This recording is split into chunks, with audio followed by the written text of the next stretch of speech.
Okay, let's do it. Here we are. Here we are. Season 3. Season 3. Is this the darkest yet? I guess so. Yeah. Yeah. I mean, it's certainly the most moving, you know. It seems to be, to me, I feel the most when I watch this, especially episode 8. So many things go down.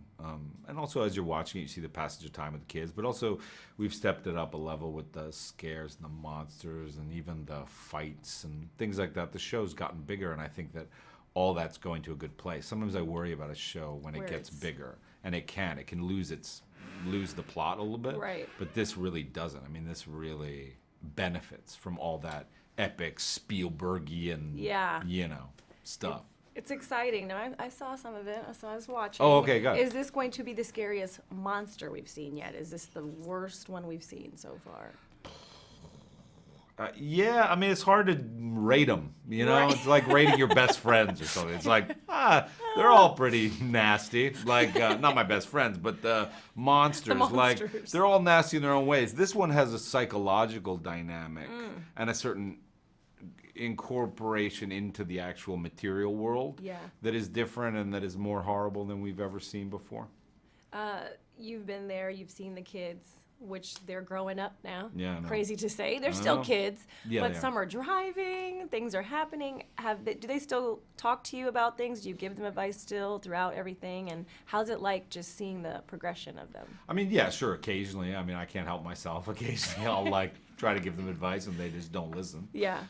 Which is great, which is the dynamic between an adult and a teenager. Yes. But it's, you know, it's beautiful and it's horrible to watch them because I see, you know, you see people growing up and you see the mistakes that they could make that you don't want them to make, but you have to let go too, because you have to let people make mistakes. I had to make mistakes, otherwise I wouldn't become and know who I was.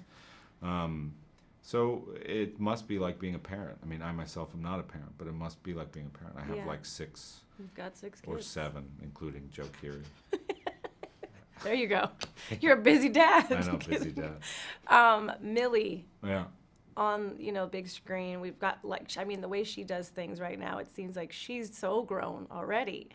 How proud are you of her? Just very proud. I mean, I have the same, you know, I'm very close to her in a certain way. Not so much off camera. Like, it's really when we work that these things start. I mean, the great thing about our cast is really the personal stuff that we feel about each other. I feel like we do most often when we're on screen. Like, it's a funny thing. I was thinking about this. I was watching a movie on the plane, actually, and I was like, it's such a great life to be an actor because what you get to do is you get to live these multiple lives that are very intimate. Like, I actually do get to be her father when we're shooting, and I get to feel these feelings.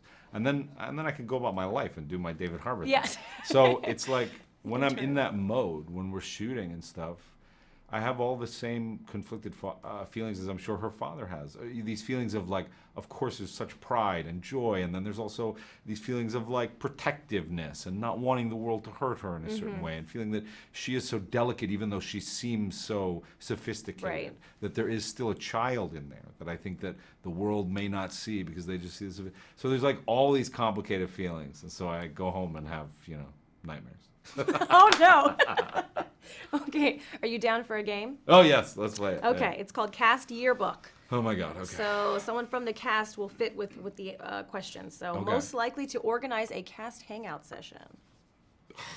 Cast hangout section? Oh, God, Millie, I guess. The kids of the show are now starting to drive. Who's most likely to test drive, to ace their driving test, and who's most likely to get a ticket? I think Finn Wolfhard most likely to get a ticket. I think Caleb would ace his driving test. Okay, one more. Most likely to get the giggles the most while filming. Oh, God. I mean, this season, unfortunately, me. Which has never been the case, but this season I was a nightmare. I was the biggest child this season, and I apologize to our entire crew. It's okay. I laughed constantly. Do you have a guilty TV pleasure? I mean, is it guilty anymore? I think we can all just love TV. Oh, you mean like a guilty, like a reality show? Yes, 90 Day Fiancé's mine. Do you have one? Wow. You know what I have is like, and this is guilty, but like, do you know about Twitch TV? Yeah, yes. So the video game streamers? That's what you watch. I'm kind of into those, yeah, especially the like big tournaments and like, you know, the like RTSs and stuff. I'm kind of into Twitch TV, so shout out to Twitch TV. If you love that video, you're going to love everything on the Access YouTube channel, so hit the subscribe button. You can thank me later. Hit it. Now.